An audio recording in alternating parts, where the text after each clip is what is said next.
Hi guys, my name is Yogesh Chaudhary and I welcome you all to exam live.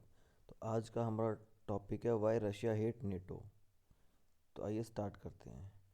अगर इस आप picture में आप यहाँ पर देख सकते हैं, ये जितने भी ब्लू कंट्रीज़ हैं, ये यूरोपियन कंट्रीज़ हो गए और ये नॉर्थ अमेरिकन। तो ये सारे नेटो कंट्रीज़ हैं। और जितना भी आप रेड में देख रहे हैं, ये आपका रशिया है। ठीक, तो आइए आगे देखते हैं। क्या आप यहाँ पे देख सकते हैं, ये इधर पे, ये यहाँ पे जहाँ पे मैं भी मार्कर से आपको शो कर रहा हूँ, ये आपका रशियन बॉर्डर है, रशियन फेडरेशन का। और यहाँ पे आप देख सकते हैं कि नेटो कितना नज़दीक आ गया है रशियन बॉर्डर्स के। जो मेन कॉज ऑफ कंसर्न है रशिया का, वो यही है। रशिया नहीं चाहता कि नेटो के जो मेंबर कंट्रीज़ हैं या जो उसके नेबरिंग कंट्रीज़ है रशिया के, वो नेटो का मेंबर बने। तो आइए जानते हैं कि पूरा इशू क्या है। तो पहले हम जान लेते हैं नेटो के बारे में। नेटो क्या है? नेटो एक मिलिट्री अलायंस है, ठीक है, जिसमें के अंडर एक आर्टिकल 5 है, क्लॉज आर्टिकल 5। उसके अंदर क्या है? Collective security. उसमें क्या है? Attack on one means attack on all. अगर किसी भी आप एक नेटो मेंबर कंट्री के ऊपर अटैक करते हो, तो उसका ये माना जाएगा कि आपने सभी नेटो कंट्रीज़ के ऊपर अटैक किया है और बाकी सारी कंट्रीज़ मिलके आपके ऊपर रिटेलिएट करेंगे, आपके ऊपर एक्शन लिए जाएंगे। तो बेसिक जो नेटो का जो फॉर्मेशन हुआ था, वो इसीलिए हुआ था। और दूसरा जो नेटो मतलब करता ही है नेटो, उसका जो कॉज था, इसका फॉर्मेशन का वो था कम्युनिस्ट कम्युनिस्ट पावर को ना बढ़ने दिया जाए। एंड सोवियट्स कह सकते हो, या फिर आप अब आज की डेट में रशिया, इनके अगेंस्ट नेटो का फॉर्मेशन हुआ था। क्योंकि जो वर्ल्ड वॉर सेकंड एंड हुआ था, उसके बाद जर्मनी जब हार गया था, तो जर्मनी को टू पार्ट में डिवाइड किया गया था। एक था आपका ईस्ट जर्मनी, एक था आपका वेस्ट जर्मनी। ईस्ट जर्मनी का कंट्रोल था रशिया के पास, और वेस्ट का कंट्रोल था आपका, वेस्ट को फर्दर तीन पार्ट में डिवाइड किया गया था। उसमें यूएस, यूके एंड फ्रांस, इनके पास था इन सब का कंट्रोल। तो वर्ल्ड वॉर टू के बाद रशिया ने अपने ट्रूप्स को विड्रॉल नहीं किया और उनको स्टेशन रखा था ईस्ट जर्मनी और उसके आसपास के एरिया में। तो एक रशिया क्या था, वो कम्युनिस्ट कंट्री था, और ये थे डेमोक्रेटिक। तो ये नहीं चाहते थे कि कम्युनिज्म का स्प्रेड हो ईस्ट जर्मनी और इधर वेस्ट जर्मनी और अदर यूरोपियन कंट्रीज़ में। तो इसीलिए इन्होंने ये नेटो का अलायंस फॉर्म किया था। तो मेंबर ऑफ नेटो के बारे में जान लेते हैं। अभी फ़िलहाल नेटो के 30 मेंबर हैं और 12 उसके फाउंडिंग मेंबर थे, जिनका यहाँ पे लिस्ट में नीचे नाम है। और जो लेटेस्ट जो इनका मेंबर बना है नेशन, वो है नॉर्थ मैसिडोनिया, 2020 में बना है। क्वेश्चन आ सकते हैं आपके एग्जाम्स में। तो अब जानते हैं वाई रशिया हेट्स नेटो, जो बेसिक क्वेश्चन था हमारा। तो जो वर्ल्ड वॉर एंड हुआ था सेकंड, उसके बाद जो वर्ल्ड था वो टू कैंप्स में डिवाइड हो गया था।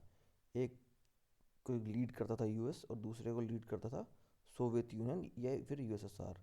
तो ये दोनों ही सुपर पावर थे उस टाइम पे।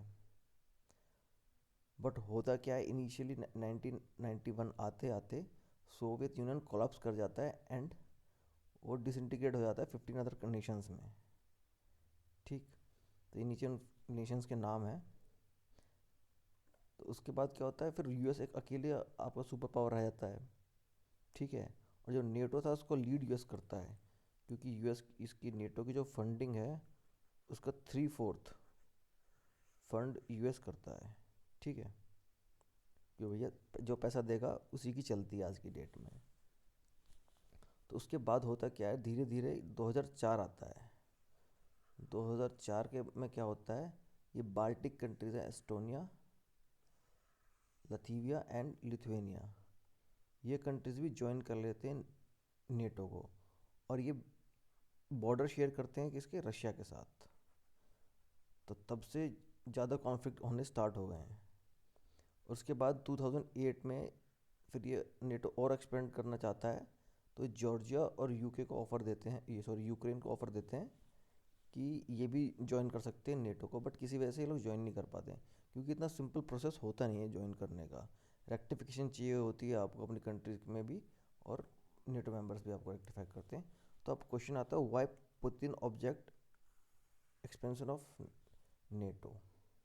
तो सिंपल सा लॉजिक है यार, कोई भी नहीं चाहेगा, कोई भी उसका अगर एनिमी है या एनिमी कंट्री है, वो नहीं चाहेगा कि वो उसके आसपास कोई मिसाइल डिप्लॉय करे। तो इसीलिए पुतिन ने 2021 दिसंबर में एक स्टेटमेंट दिया था कि how will America feel if missile are deployed at Canada और मैक्सिकोज बॉर्डर। ठीक है, अगर रशिया कनाडा और मैक्सिको बॉर्डर पर आके मिसाइल अपने डिप्लॉय कर देता है, then how will America feel. तो जाहिर सी बात है किसी भी कंट्री को पसंद नहीं आएगा। ठीक है, तो ऐसे ही जो ये यूएसए है, ये नेटो कंट्रीज़ हैं, वो क्या कर रही हैं, जो भी रशिया के नेबरिंग मेंबर्स हैं, नेबरिंग कंट्रीज़ हैं, उनको नेटो में ऐड करना चाह रहे हैं, ताकि उनके ऐड होने के बाद क्या होगा, वहाँ पे नेटो की जो फोर्सेस हैं वो वहाँ पर डिप्लॉय हो सकती हैं। नेटो को, अमेरिका को वहाँ पे बेसिस मिलेंगे, अमेरिका वहाँ पे मिसाइल डिप्लॉय कर सकता है, हो सकता है न्यूक्लियर मिसाइल भी वहाँ पे डिप्लॉय कर सकता है अमेरिका। अगर वो कोई मिसाइल अगर रशिया के ऊपर यूएसए से लॉन्च करता है, तो उसको वहाँ पहुँचने में काफ़ी टाइम लगेगा, बट अगर वो उसके नेबरिंग किसी कंट्री से आता है तो हार्डली 20 मिनट, 25 मिनट, 5 मिनट में पहुँच जाएगा वहाँ पे, अटैक कर सकता है बहुत रैपिडली। तो इसलिए रशिया का जो मेन कॉज ऑफ कंसर्न ये है। तो फियर ऑफ रशिया क्या है? फियर ऑफ रशिया यही है कि अगर यूक्रेन ज्वाइन कर लेता है नेटो को, तो जो नेटो नेशन है वो उसके बॉर्डर पे आ जाएंगे बिल्कुल। यूक्रेन का बहुत बड़ा बॉर्डर है रशिया के साथ। ठीक है, तो ये इसका कॉज ऑफ कंसर्न है। वो यहाँ पे वही बात बताई गई है जो मैंने आपको स्टार्टिंग में बताया था कि वो सेकेंड वर्ल्ड वॉर में क्या हुआ था। नीचे वहाँ पढ़ सकते हैं आप। तो अब रशिया क्या चाहता है? रशिया काफ़ी बार बोल चुका है, क्या बोलते हैं आपका इससे, यूएस से एंड नेटो से, कि हमको गारंटी चाहिए कि Ukraine would not given it's membership, कि हम यूके को, सॉरी यूक्रेन को कभी मेंबरशिप नहीं देंगे नेटो की।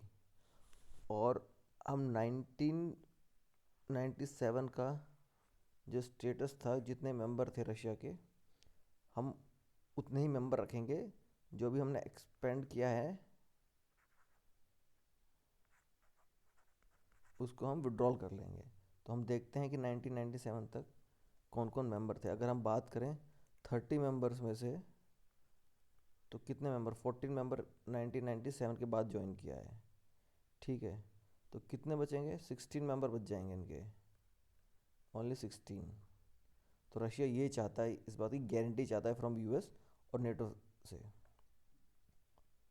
और हम बात करें why Ukraine wants to join NATO, तो before 1971 Ukraine was part of Russian empire. जो ग्रेट रशियन एम्पायर था उसका पार्ट हुआ करता था, बट आफ्टर रशियन रेवोल्यूशन ये इंडिपेंडेंट हो गया था, बट आफ्टर सम टाइम ये सोवियत यूनियन का पार्ट बन गया था। ठीक,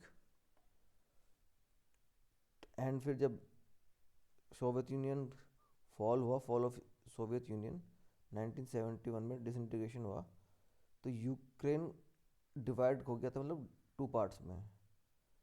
कि जो ईस्टर्न यूक्रेन है वहाँ पे रशियन पॉपुलेशन है, रशियन पीपल हैं, जो एथनिकल ग्रुप मान कह सकते हो, या जो रशियन लैंग्वेज बोलते हैं। फिर और एक वेस्टर्न यूक्रेन है जो अपने आप को क्लोज़र मानता है यूरोपियन कंट्रीज से। तो ठीक, तो ये हो गया था। और फिर हुआ क्या, रशिया ने सपोर्ट किया रेबल ग्रुप्स को जो ईस्टर्न यूक्रेन में थे। और अभी रिसेंटली रशिया ने डोनेस्टेक एंड लुहांस को इन दोनों को अलग अलग कंट्रीज़ डिक्लेयर करके इंडिपेंडेंट कंट्रीज डिक्लेयर कर दिया है। और 2014 में रशिया ने एनेक्स कर लिया था क्रेमियन प्लेट्यू, वो आपने पढ़ाई होगा उस टाइम पे। तो अभी हम जानते हैं कि ये जो आप नीचे का एरिया देख रहे हो, ये है क्रेमिन पेनिनसुला, जिसको रशिया ने 2014 में एनेक्स कर लिया था। और ये है डोनेस्टिक रीजन एंड ये लुहांस रीजन, इनको अभी रशिया ने इंडिपेंडेंट कंट्रीज घोषित किया है। इसी एरियाज में ही रशिया इनिशियल स्टेज पे सपोर्ट करता था रेबल ग्रुप्स को, जो प्रो रशिया थे। अगर हम देखें कि जो ये यूक्रेन की जो मिलिट्री है वो बहुत कम है, हार्डली 2 लाख सोल्जर हैं। और रशिया के पास 8.5 लाख तो सर्विंग है अभी, और टोटल इनके पास देखे जाएं तो 12 लाख सोल्जर्स हैं। तो अगर यूक्रेन को गारंटी चाहिए, तो यूक्रेन कोई मिलिट्री पावर इतनी बड़ी है नहीं, तो इसलिए वो अपनी प्रोटेक्शन के लिए नेटो के पास जाता है कि हाँ, we need protection from Russia, because Russia support कर रहा है रेबल्स ग्रुप को ईस्टर्न यूक्रेन के अंदर। तो इसीलिए यूक्रेन को सपोर्ट चाहिए नेटो का फॉर इट्स सिक्योरिटी, क्योंकि उसका जो आर्टिकल 5 है, attack on one attack on all वाली जो पॉलिसी है, इसके लिए। हम थोड़ा सा यहाँ पे कुछ बेसिकली अभी बजट के बारे में जान लेते हैं कि रशियन फेडरेशन का और नेटो का बजट कितना है। तो अगर हम बात करें डिफेंस एक्सपेंडिचर की, तो उसमें कोई कंपैरिजन नहीं है रशिया एंड नेटो का, बिकॉज रशिया का इतना बड़ा कोई बजट नहीं है as compare to other 30 member states. क्यों, अगर आप देखें तो 30 मेंबर स्टेट्स का बहुत बड़ा बजट है। अभी हम देखें 2021 में जो बजट था इनका, 1174 बिलियन डॉलर का था 21 में। और 2020 में देखिए 1106 बिलियन डॉलर का। तो ये ह्यूज ह्यूमंगस बजट है। एंड वहीं हम कंपेयर करें रशिया का, तो 61.7 बिलियन डॉलर का था। तो इसमें कोई कंपैरिजन नहीं है। तो बस आपको बस इतना ही बताना था। अगर आप जुड़े रहिए हमारे साथ, अभी भी हम नई नई अपडेट्स लेके आएंगे, करंट अफेयर्स के बारे में आपको बताते हैं। तो आज के लिए इतना ही था। धन्यवाद।